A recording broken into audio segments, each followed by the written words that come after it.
பண்புடை பெரியர் பூட்டிய இரும்பு கதவன் திறந்தது, சிறுத்தையே வெளியில் வா என்பது போல தலை உடைத்து தாய்நாடு திரும்புகின்றனர் இஸ்ரவேலர்.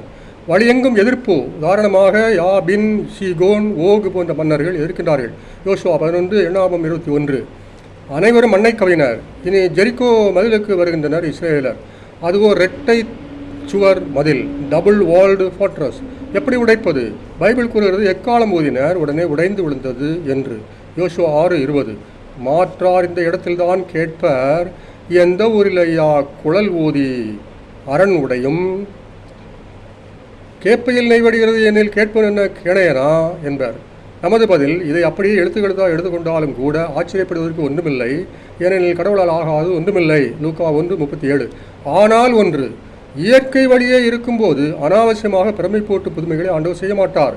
உதாரணமாக எருசலேம் கோவில் உச்சியிலிருந்து இயேசுவை குதிக்க சொல்கின்றான் சாத்தான், அவர் தேவகுமாரன் என்று காட்டுவதற்காக. மத்தேயு 4:6. அதுவோ சர்க்கஸ் செய்வது போல் ஆகிவிடும் என்றோ, ஆகவே மறுத்து விடுகின்றார். மற்றொரு உதாரணம், அசீரிய முரடன் சென்னாக்கெருவின் படையை தேவதூதன் வாள் கொண்டு வெட்டினாராம். 1-2 பேரையா? 1,85,000 பேரை. 2 அரசர் 19:35. ஒவ்வொருவராக வெட்ட ஆரம்பித்தால் இவ்வளவு நேரமாகும். ஆகவே இதை எழுத்துக்கெழுத்தாக எழுத்திட தேவையில்லை, உருவமாக எடுத்துக்கொள்ளலாம். அனுப்பப்பட்ட தேவதூதன் என்பது எலிக்காய்ச்சல், முரைன் டைஃபஸ். முஸ் என்றால் லத்தீனிலே எலி, முரைன் என்றால் பேரச்சம் ஆங்கிலத்திலே. ஆக நோயுற்ற எலிகளை கொசுக்கள் கடித்து, அந்த கொசுக்கள் போய் உறங்கும் படைவீரர்களை கடித்ததால் விஷக்காய்ச்சலிலே இறந்தனர். அசீரிய ஆவணங்களே இந்த வரலாற்று நிகழ்ச்சிக்கு சான்று உரைக்கின்றனவே. இது எரிகோ மதிலுக்கு வருவோம்.